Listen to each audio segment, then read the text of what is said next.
Today we compare the pistol and the shotgun to find out which is truly the best sidearm in Stalker 2. Let's get to it. So a little while ago I put out a video talking about what I thought was the best weapon setup for Stalker 2. And in that video I got a ton of comments of people saying that the shotgun was superior to the pistol. And that got me wondering, is the shotgun actually better, or is this one of those situations where people just feel like it's better because it is the weapon they are most comfortable using? So I decided to put these two weapons head to head in a multitude of tests to try to determine which one was actually better. Now, one of the biggest reasons a lot of people in the comment section stated that they liked the shotgun better is because the shotgun was easier to use against bloodsuckers. This is because bloodsuckers are an absolute pain in the butt to fight, and they get on top of you and they don't really give you any space. I never really found this to be too much of an issue because dealing with bloodsuckers is not really that hard. All you have to really do is just step to the side when they come running at you because they can't turn and attack. But I can easily see how it would give some people a bit of an issue. So our first test was to determine damage and how many shots it takes to take down a bloodsucker with the pistol, and then do the same with the shotgun. The two guns that we will be using for these tests are the best in class for each slot. So we are using the Rhino pistol and the Ram 2 shotgun. Both of these guns pretty much have the best stats that you could want for either type of weapon. All right, on to the damage tests. Considering I can't get these guys to stay still, this took me quite a bit of time, but after some rigorous testing with both types of ammo, so I used AP ammo in the pistol and I used regular rounds in the pistol, and I used buckshot in the shotgun, and I use the slugs in the shotgun. And I'll be happy to tell you that it doesn't matter which one of these you use, if you get 3 direct shots to the chest or the head, you will kill a bloodsucker. It doesn't matter which gun you use, and it doesn't matter which ammo you use. So that means when it comes to damage, we are on equal playing fields for both weapons. However, there's a bit of a catch here. Now, I've gotten pretty used to killing bloodsuckers with a pistol, and I don't find it that challenging to do. I basically just step to the side when they come at me and unload a couple of rounds into them, or put distance between me and them, and as they are running at me, I track their little holographicness because you can still see them. When they are invisible, they kind of had this predator vibe thing going on, and you can spot that ripple effect in the map or terrain and manage to shoot them. And after doing this for some time in the game, it became pretty easy for me to take these things down with the pistol. But as I stated, in order to get proper results for testing, I had to do this over and over and over again. And what I did is I just found where I knew one spawned, saved right before I activated it, and then killed it, reloaded,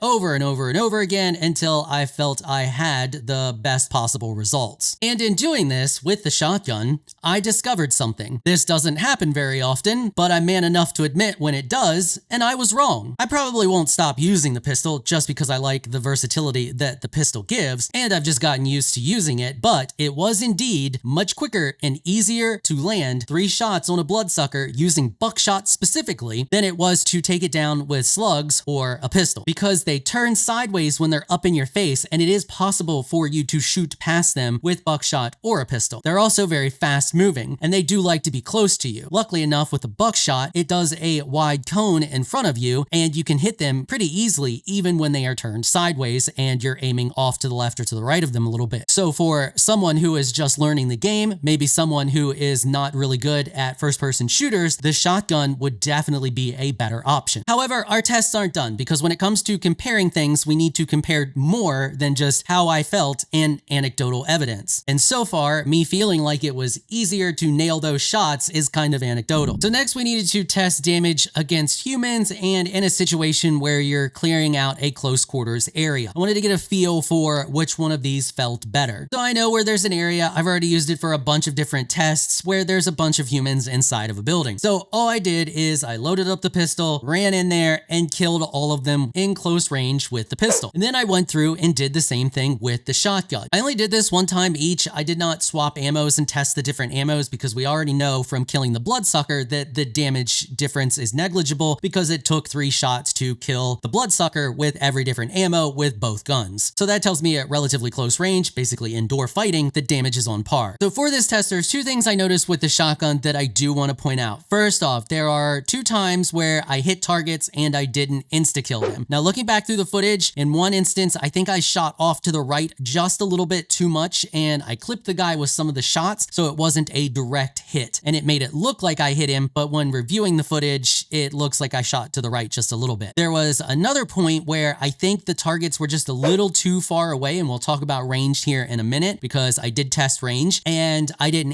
to kill them. With the pistol, this would not have been an issue. A hit, even at a decent range, will drop a human target with a shot from the Rhino. The other thing is there are snipers up on the building. Now with the Rhino, I can just shoot those snipers without needing to change to my rifle. With the shotgun, I had to change to the rifle in order to take those out because I wasn't hitting them at that distance with the shotgun. But also at the same time, that's somewhat to be expected, but it is a perk of the pistol because as I stated before, you don't have that downtime when you are using the pistol because you don't need to change. But at the same time, in a normal situation, I was back outdoors, so I would have been swapped to my rifle anyway as soon as I went back outdoors. So all of those little different variations need to be accounted for, and in doing so, I would say that overall, indoors fighting with these things, if you're fighting human targets, they feel pretty much the same for the most part. One thing I do like about the pistol though, aside from the range, is that if you miss the target, you just miss the target and you know you missed, where with the shotgun, because we're using buckshot, you can shoot to the side of the target and still see that blood splatter and get the hit effect, but you don't do full damage because you only clip the target. So it's possible to clip with the shotgun where you don't really clip with the pistol. If you do hit them, you're going to hit them and they're going to die. Okay, so next up was range, because range is a big factor here in my opinion, because as I stated many times already, not having to switch removes that downtime if you end up in a situation where you are in close quarters, but all of a sudden there is a range target for you to take out. I also just wanted to see how the range varied between these two weapons and how far we could actually get away with shooting a target with the shotgun, with buckshot, and with the slug ammo. So to do this, it was pretty easy. I just found a target that doesn't move. It's a guard at one of the buildings. I put down a marker on the map, stood next to the target because I can't get the marker directly on him, and standing next to the target, the marker is about 5 meters off. So we know that however far we're away from the target, we subtract 5 meters from that, and that's our approximate distance from the target. So I started with the pistol, tested a bunch of different ranges, 15, 20, and 25. And at 25 meters, I had to use the scope to try to see to shoot this guy. And let's be honest, you're not going to be using the pistol in most cases at 25 meters. The purpose of these things is for close quarters combat. You're not going to be trying to snipe somebody with a pistol, but I was able to pull it off and one-shot the target at 25 meters. All right, onto the shotgun and the buckshot ammo. So at 10 meters, fine, you can one-shot the target, no problem at 10 meters. At 15 meters, it becomes a bit more of an issue. You can still hit the target, but you get damage drop off. It took me 2 shots to bring the target down at 15 meters. So I would say that the shotgun is good for 10 meters and closer if you are using buckshot. Of course, that's pretty much to be expected because it's meant for close range combat. So next up, it was time to test the slug ammo because slug is different. Slug's essentially a bullet. Buckshot, for those of you who don't know, is a bunch of little tiny bullets. So you get a massive cone where with the slug ammo, it's a slug. You're firing a chunk of metal, so it's like a normal bullet. So starting off 10 meters, 15 meters, not a problem. One shot kill. On to 20 meters. 20 meters, you can still one shot kill with a slug. So I was like, well, that's interesting. Let's go 25 meters. So I went 25 meters and still you can one shot kill with the slug at 25 meters. So past 25 meters, you're gonna swap to your rifle. You're not gonna be using your shotgun anymore, obviously. But I thought, well, let's see if it does it at 30 meters. At 30 meters, one shot kill, no problem with the slug and the shotgun. So that means that if you do want to go medium range with the shotgun, all you have to do is swap ammunition over to a slug. It gets even more interesting because you can swap your ammunition without unloading the gun to the point where you actually convert the ammo that you have in your shotgun to whatever you decide to load into it, which makes the shotgun even more of a better option because it doesn't matter what ammo you pick up, you buy a little bit of one of the other ammos. So let's say, for example, you get tons of buckshot in the game. Well, now maybe you want to run some slug because, I don't know, whatever reason, you need a little bit of medium range for whatever reason. All you have to do is load the entire gun with buckshot, leaving your last round or two out, swap ammos, load in slug. Now all of a sudden, slug ammunition is what's in your shotgun. You can actually go to your shotgun and highlight over it in your bag, hit G on your keyboard, don't know what it is if you're playing on a controller, and unload the gun, and all of the ammo will go into the slug pile. You can convert the ammo back doing the exact opposite thing. Load all of the slug ammo into your shotgun, leaving 1 or 2 rounds out, and then swap ammo to buckshot, and now when you unload your gun, it will all be buckshot. This adds an insane amount of versatility to the gun, on top of the versatility it already has, because you can make whatever ammo you need as long as you got a little bit of each. So taking all of this data into account, first off, it feeling so much easier to land shots shots on a bloodsucker with the shotgun after a little bit of practice. The versatility of the shotgun, being able to transform ammo from one type to another, as the ability to have a decent amount of range on the shotgun, up to at least 30 meters if you use slugs. I will admit, once again, I was wrong, and the Ram 2 is your better option as a sidearm than the Rhino. Now, once again, I'll probably still use the Rhino just because I like the pistol. Something about that revolver just making that loud crack every time you fire a shot and watching people drop over in one hit. It's just pretty satisfying. But for new players out there, I would suggest using a shotgun. Now, I didn't test this, but I'm pretty sure the only shotguns that can transform ammo from one type to another are the ones that don't have a magazine. They're the ones that you actually push a shot in at a time. So early on, before you can get a hold of the Ram 2, I would advise using one of those because being able to convert the ammo is very strong. And then later on, once you can get a hold of the Ram 2, just buy the Ram 2 and upgrade it because it's a beast of a weapon. So yeah, y'all were right. Thanks for pointing that out, and thanks for making me do this video and do this tests. It's not very often this happens, but when it does, it's often a pleasant surprise. All right, and that's going to wrap it up for this one. Hopefully you all found this video helpful and informational. If you did, please consider hitting the subscribe button and notification bell so you can be notified when I upload other videos. And if you're looking for some more of my content, you can find a link to another one of my Stalker 2 videos on the screen right now. I want to give an absolute massive shout out and thank you to all of my channel supporters for helping to keep these videos sponsor free. You all are absolutely amazing people. If you would like to become an official channel supporter, check out the links in the description below. If you enjoyed this video, please leave a comment down below. Let me know what you thought. If you're shy, you don't like to comment, just hit that thumbs up button and share your support. Until next time, thanks for watching.